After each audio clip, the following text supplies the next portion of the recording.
Voluntary Input is brought to you by Anchor.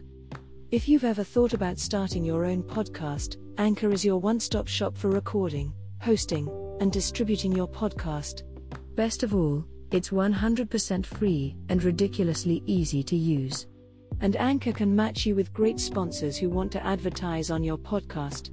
That means you can get paid to podcast right away. So if you've always wanted to start a podcast and make money doing it, go to anchor.fm/start to join the diverse community of podcasters already using Anchor. That's anchor.fm/start to get started today.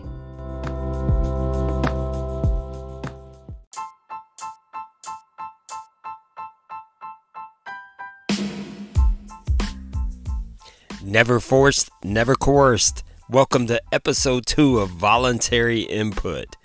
Cord cutting revisited. As this cord cutting revolution continues to march on strong, I continue to get questions from those who are still on the cable satellite fence, just ready to jump off.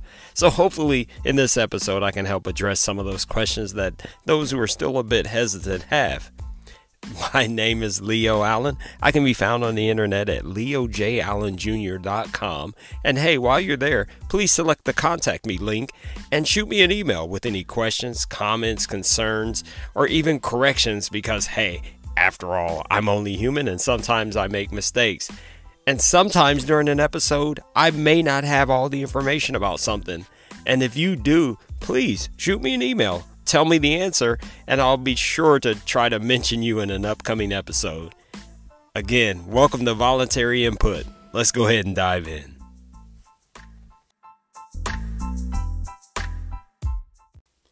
So it's been about 7 years now since I made the final decision to go ahead and cut the cord. I believe now it's as important as it was then to first and foremost consider why is it that you want to go ahead and make this decision to go ahead and break away from your cable or satellite provider.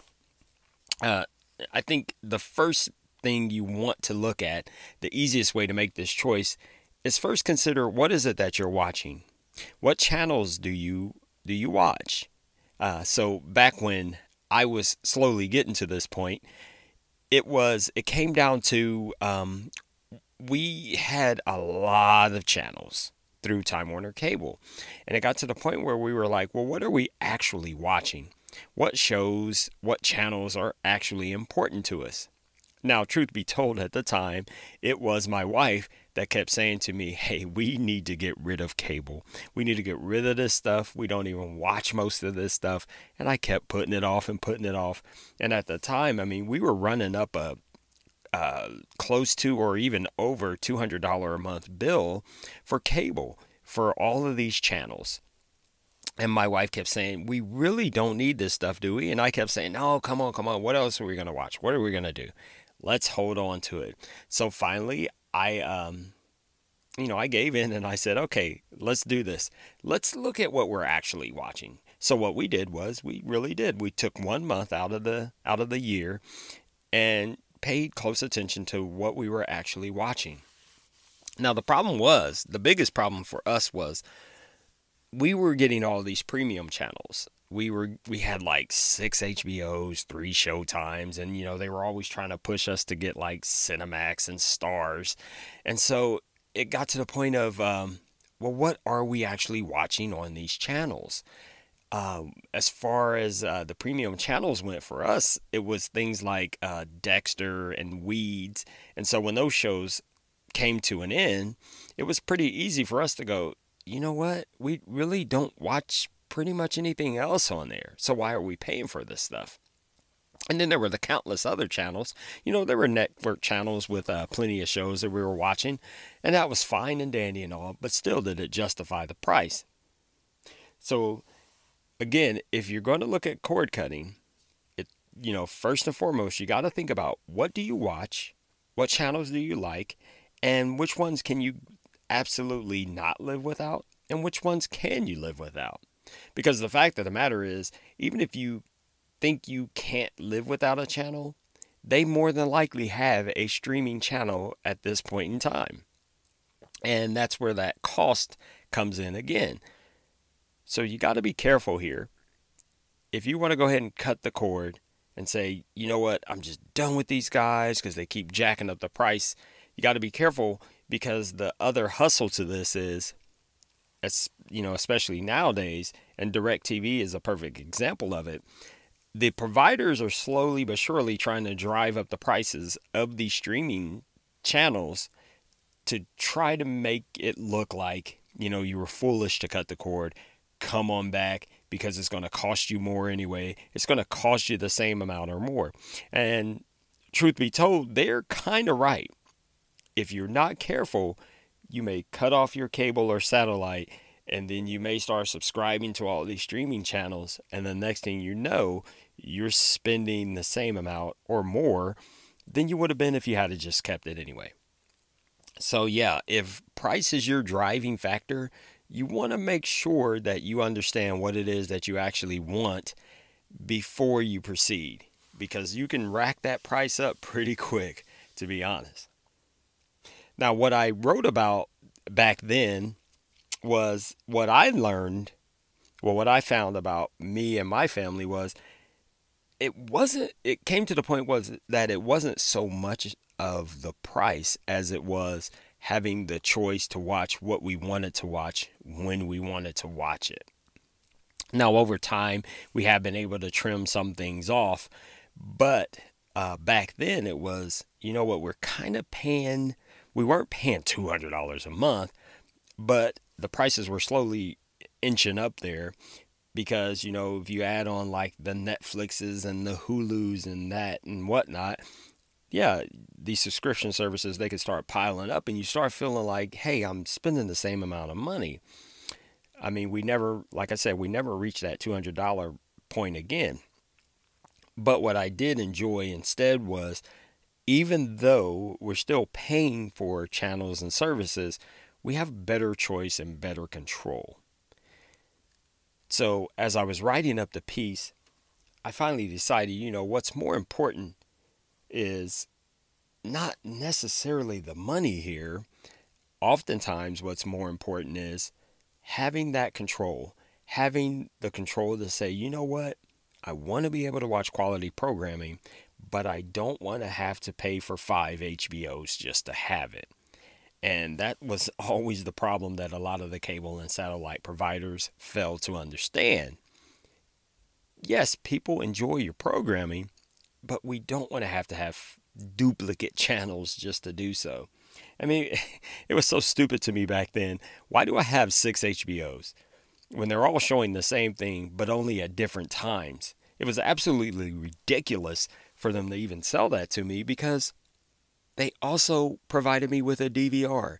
If there was a show that I want to watch, if I knew I was going to miss it at a certain time, I'm not going to wait and watch it on HBO West later in that day. No, I would just DVR and watch it whenever I want to. But anyway, I digress. So again, you want to make sure when you're first going into this thing, before you make any choices, again, I just want to hammer it home. Make sure you understand what it is that you want to watch, what channels you want to see, and how you're going to go about getting those channels, and whether or not it's worth it.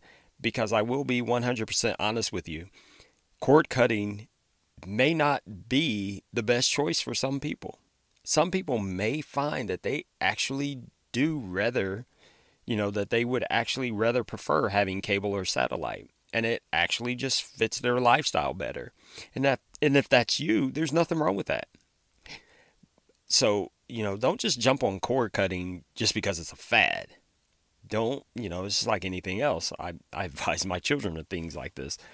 If something is a fad and you're just doing it because everyone else is doing it, it's probably a mistake. You probably would be better off if you just stick to your own course. Like they say, stay in your lane. If cable and satellite is your lane, stay there. Now, I'm not going to go into too much of this, but I will mention this because everyone knows. You can acquire things. And let me be perfectly clear here. Acquiring things jailbreaking devices, doing torrent downloads, and things like that, it's 100% illegal. There's no dancing around it. There's no, talking your way out of it. And I think anyone listening to this podcast is adults enough to know that that's not right. And eventually, it's, over time, they're cracking down more and more on it. Kodi, the Kodi plugins and whatnot, developers are getting chased out left and right, and I believe it's only a matter of time when they're going to start coming after people who are consuming the content, because it's not that hard to find you. I mean, I could do another entire podcast episode about tracing you back to your address based on your IP address on the internet. So yeah, you could do everything for free. I mean, let's be 100% honest here. If you really put in the work, or if you know a guy, yes, you can get illegal content for free. But the key word here is illegal. And that's not what this podcast is about. What I'm talking about here is, people who are, who want to legally cut the cord and what their options are.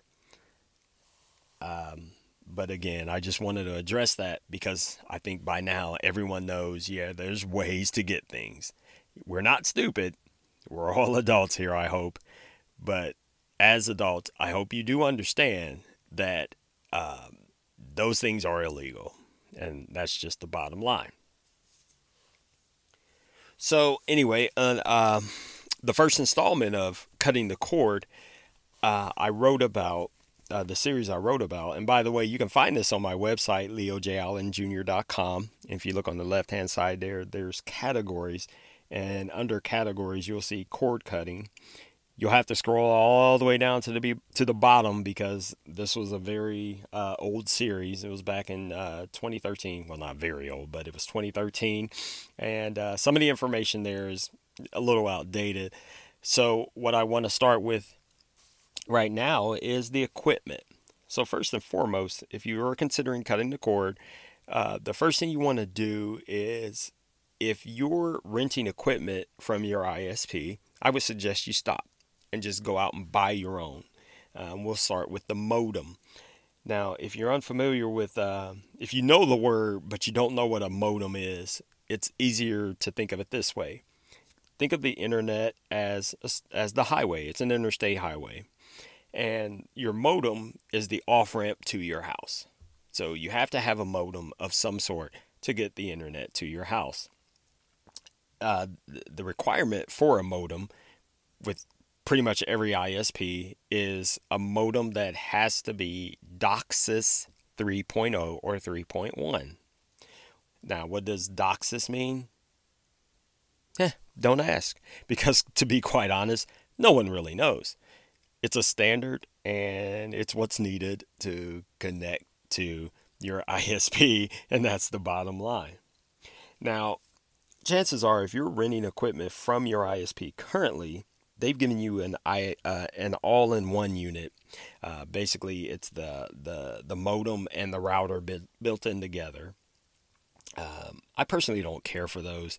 I've never actually had one, but everyone I've ever talked to that has had one, they've had nothing but problems. Like they keep having internet problems. The ISP brings them a new one, they replace it, it works for a while, and then it crashes out again. To me, having an all-in-one unit is it's foolhardy anyway, because I just believe in having both units separated, because if one fails, you just replace that one and you could still possibly limp along with the other one until you replace one of them.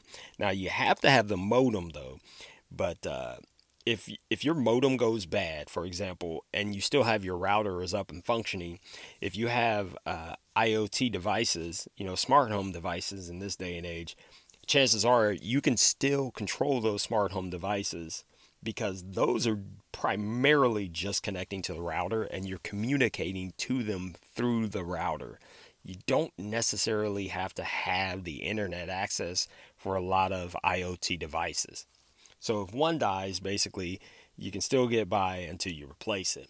having an all-in-one, if that all-in-one dies, you're done until you get another one. Not to mention, if you're getting all-in-one equipment from your ISP, your ISP, sometimes, not so much nowadays, you may be paying a rental fee of like about $4.99 a month. So again, if we go back to cord cutting as far as trying to save some money, at least you're going to shave some cash off of your bill, your monthly internet bill, by not paying that rental fee. Now, we used to have Time Warner Cable when Spectrum took over. It wasn't long before they got rid of that rental fee for customers. So Spectrum customers, it's not that big of a deal nowadays because they actually give it to you for free.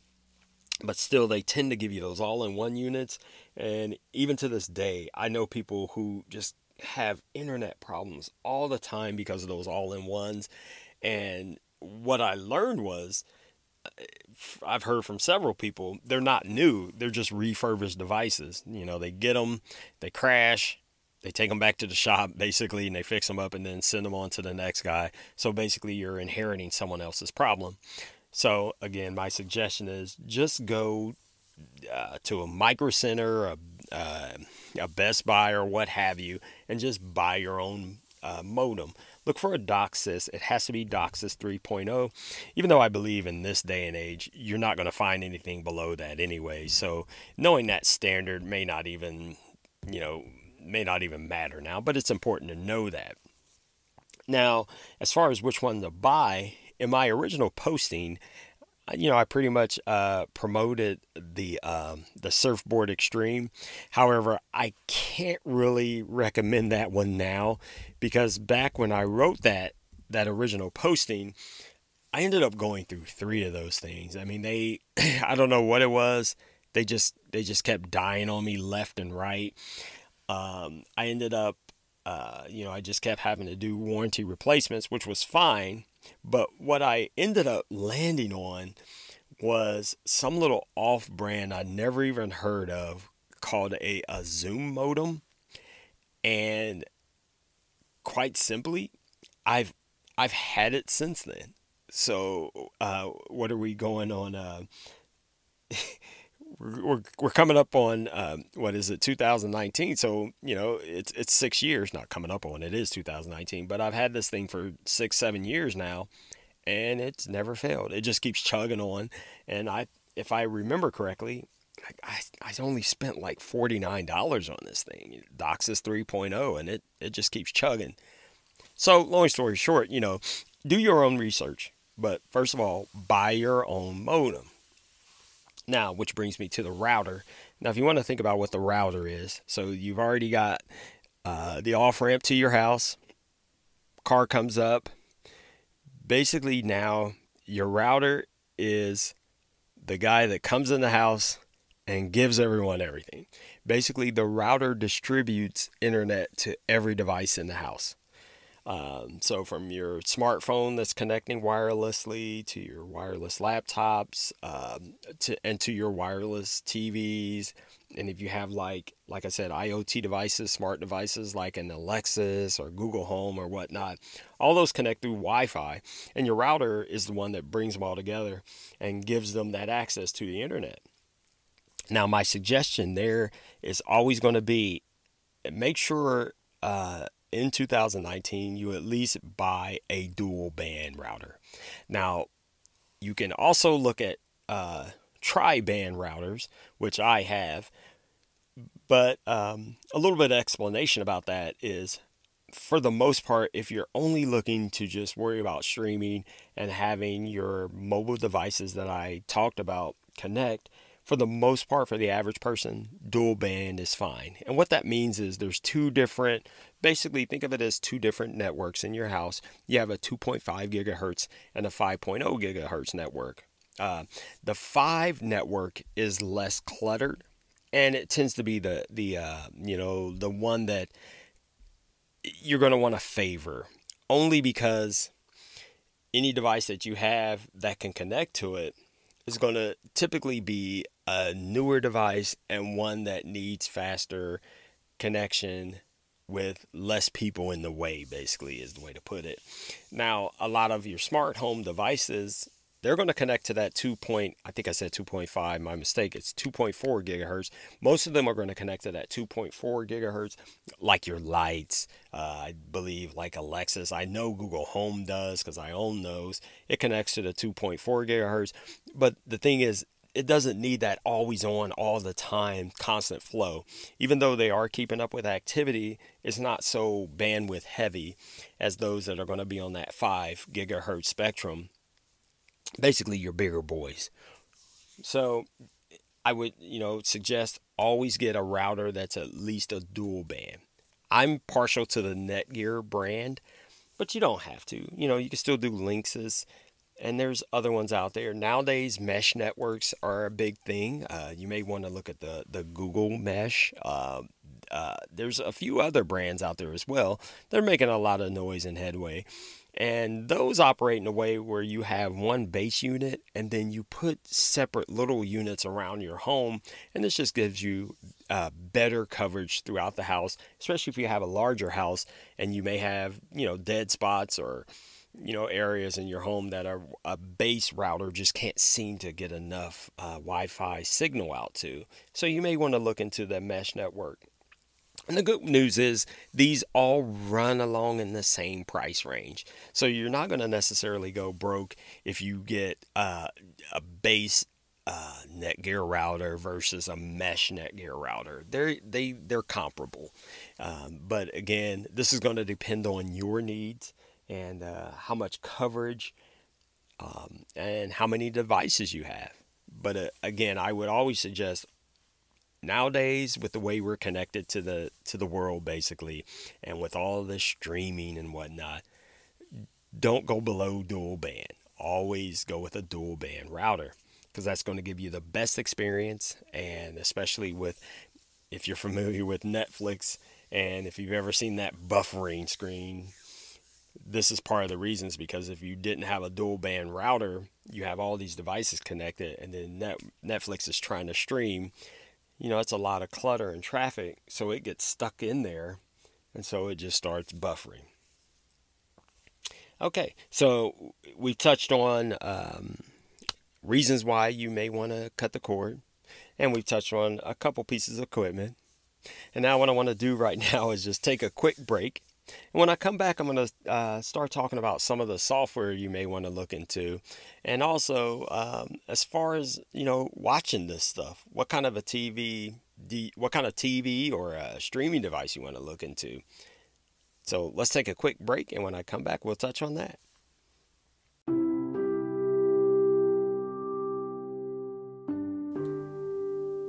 There are currently about 150 million orphans worldwide. The current recorded number of orphans living in foster care in the U.S. is about 400,000, with 1/3 of them being eligible for adoption. More than 20,000 of these children will age out of foster care, leaving them without any support and at a higher risk for health issues, homelessness, and lack of education. In my home state of Ohio, there are over 12,000 children in foster care, with over 1,000 of them aging out annually. Please be sure to subscribe to Voluntary Input for the upcoming series For the Least. Hear how ordinary people like you have made the choice to step out in faith to help these children in need. Learn about current challenges that are faced, as well as the tools and resources to overcome them, and how you can help. Learn how you can do your part to advocate for the least.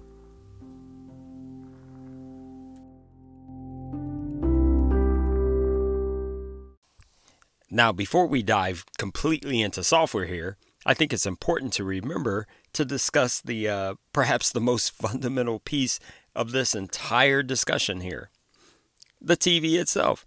The fact of the matter is, with the pace that technology moves, you can get great deals on some great TVs right now. As a matter of fact, my son and I, we were just in Walmart the other day, and we found a 65-inch TCL 4K television for $498. Why? Because 8K is on its way.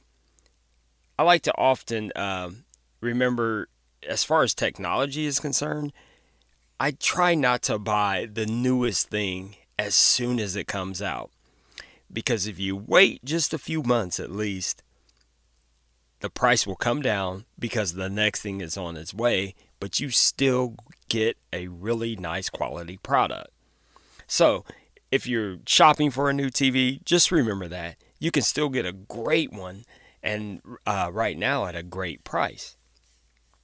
Now, also that brings me to the point of the HD antenna, because part of the cord cutting experience is you still want to get your local channels.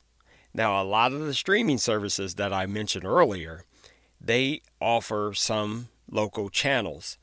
But the fact of the matter is, there are still there's still a lot of over-the-air channels you can get by simply purchasing a HD antenna. There are tons of brands out there. RCA makes them. I believe TCL makes an antenna, and so on and so forth. But the fact of the matter is, they all pretty much serve the same purpose, and they pretty much perform the same as well. They just pick up the over-the-air broadcasts that are around you locally. Now, I don't know if any of you remember this, but I think it was back in about 2009, there was legislation passed by the government that said that all television stations have to broadcast in HD. There were several reasons surrounding this, and I'm not going to get into all that right now. But the thing is, what happened is, long story short, they all do at this time, right now, they all broadcast in HD. And as a matter of fact, if you go buy an HD antenna now and plug it up to the coax input of your TV, because that's pretty much where most of them connect to nowadays, switch your television input to TV and pick up those broadcast channels, you may be pleasantly surprised to find out that the picture quality of those channels that you pick up off of your antenna are far better than the picture quality that you get from cable and satellite boxes. And the reason is pretty simple. It's because those boxes compress the signal that's coming from those channels, and that's how they fit them all into one little convenient box for you. When you're just picking up those broadcast signals over an antenna, you're basically getting the signal from the free and wild. So there's no compression, there's no hopefully no interference. So it looks absolutely gorgeous. As a matter of fact, when I first did this, it kind of shocked me. I was like, what was I paying for? You know, the cable companies, they all promise, the best HD quality signal. And come to find out, no, you're not getting the best signal. You're not getting the best picture as long as you're watching TV through those boxes. Okay, so enough said about that. So there you go. Go find yourself a great TV if you need one. If you need to buy a new TV, go ahead and grab one. If you will need an HD antenna, you trust me. And which also brings me to the next point as far as a streaming device. Now, there's several out there. Everyone knows the Fire Stick, and everyone knows the Roku devices. I hope by now anyway. But what I personally choose, I have Roku TVs themselves. And this is a simple choice for me because I just don't like to have miscellaneous devices. Now, if you already have a TV that you're satisfied with, or you just can't afford a new TV, then yes, I encourage you, buy one of the streaming devices. You can get sticks. You can get a Roku stick. You can get a Fire Stick. They're about $30, $25 to $30 each. Or if you want to go ahead and get the Roku, I always call it the Puck. Go ahead and get that Roku Ultimate. I think it's about $45 right now. Correct me if I'm wrong, someone. But the fact of the matter is, you're still going to get the same experience, pretty much, and just hook that directly up to your television. And then what's awesome after that is, now I'm a Roku user, mainly because it's where I landed when I first cut the cord. But secondly, Roku, their channel store, I mean, it's crazy. There's well over 3,000 channels. Now, some of them are useless or unimportant or just uninteresting, but still, there's a wealth of content there, and there's something for someone. I guess I shouldn't have said they're useless. There's something for everyone there, is the best way to put it. Okay, so now you got your TV, you got your internet set up. Now let's move on to some of these streaming channels, because nowadays, that's the big thing. And the fact of the matter is, when I first cut the cord, pretty much all of the channels you see now, they were not available. Back then, it was still pretty much Netflix. Even though Netflix is still dominant, back when I did it, Netflix was pretty much the only thing, with some other ones that you pretty much had to know what to look for. Well, the thing is, nowadays, there's Netflix, there's Hulu, there's Crackle, there's Sling TV, who's advertising heavily right now. There's DirecTV, there's PlayStation View, there's YouTube TV, there's Philo, there's Fubo, and on and on and on the list goes. Now, you can experiment, because the great thing about pretty much every one of these services is they have trial periods. And I would encourage you to do that. Go ahead, take some test drives, because me telling you what I use is one thing, but as I said earlier, you may find that you want different channels than I have. So case in point, as far as streaming channels go, in my house, we've been stuck in pretty much the same in the same little group. We have Netflix, although I almost never watch anything on Netflix anymore, and we have PlayStation View. Now, the PlayStation View app, it's okay. It is not without its problems. It's slow. The interface still is kind of grossly outdated. But the fact of the matter is, it has the channels that my family and we watch.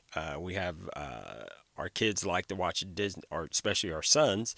They like to watch Disney, some shows on Disney XD.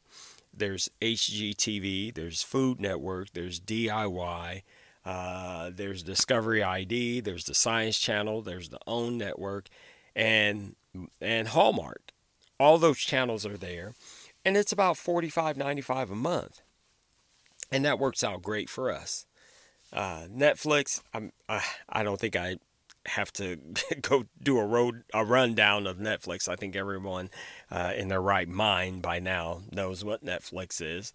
And at this point, they just recently, they did a rate hike, and it's $11.99 a month. And so there's that, and that's us. But we also use a Plex server. Now, if you're not familiar with these streaming servers, what Plex does for us is it houses our movie collection, as well as we do get some live TV shows.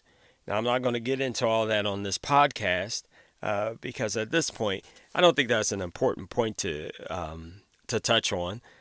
I may cover that in a later episode. But again, if you go to my website, leojallenjr.com, and click on categories and go to cord cutting, and you will see there where I go into in-depth coverage of how to add some shows that you like to watch to your Plex server if you so choose to use a Plex server. There's also an MB server. At this point, I kind of dabbled in MB because Plex did an update and their channel guide is kind of atrocious now and it loads slow. But anyway, that's another discussion. But overall, the fact of the matter is, if you want to break it down cost-wise, now if you have Spectrum's base internet, which is, I'm impressed by the speeds that they're offering. It's 200 megabytes down, Mbps down, 200 Mbps down. Basically, it's $79 a month. Now, if you follow what we're doing here, that's $79 for that. there's $44.99 for Spectrum, and then there's or not Spectrum, I'm sorry, $44.95 for PlayStation Vue, and then $11 for Netflix. So if you look at that, you could say, you know what? I could get a cable package probably cheaper than that. Now, if you do introductory offers, yes, most certainly you can. But keep in mind, whenever you look at a cable package at those introductory rates, look at that asterisk. Always remember the asterisk, because what's going to happen is after the trial period, that price is going to go up. They never tell you what that price is going to be. They always tell you it's going to be what the current market rate is. And the problem with that is the current market rate, it's been my experience, is always astronomical. And that's why we're at the point we're at right now. And again, I think this is a point that cable providers and satellite providers keep missing. Yes, you're going to give me that $49.95 for 12 months with an asterisk. After that 12 months, that bill just jumps. And then I have to call you. And then we have to talk about it. And then, yeah, you may cut me a deal. Why? Why would anyone want to go through that hassle anymore? And that really is the gist of cord cutting. That's what gets most people to this point where they want to say, you know what, there has to be a better way. And the fact is, there is a better way. You can go ahead and cancel that cable service. You can go ahead and buy your own equipment. You can go ahead and find the streaming services that work best for you. And again, there's a lot of them out there now. Like I said, back when I first did this, there were some. But at this point now, there are so many services available. And I think that's a good thing. Choice is always a good thing, because what that does is it helps balance out the market, it helps balance out the pricing, and ultimately consumers win when there's more choices. So I don't want to, you will never hear me knock Sling TV, YouTube TV, or PlayStation Vue, or DirecTV, other than I will knock things like, their interface, or, their value as far as, me and my usage. But overall, it's a good thing that they all exist, and I hope that they continue to exist. And there's more players in the game that I haven't even named. There's a ton of streaming services out there. And overall, that's a good thing for all of us, because the more competition there is, the more that drives the price down. And not to mention, it just, it gives us more choices. So we don't have to get locked into these cable and satellite bundles and packages with asterisks at the end of them. So, at the end of the day, I hope this answers a lot of the questions that I've had a lot of people ask me. And if you have more questions, again, go to my website, leojallenjr.com, select contact me, and shoot me an email, and I'll do my best to either answer you there, or I'll talk about it more in a future episode. So, thanks a lot again for listening to Voluntary Input, and I'll see you next time. Take care.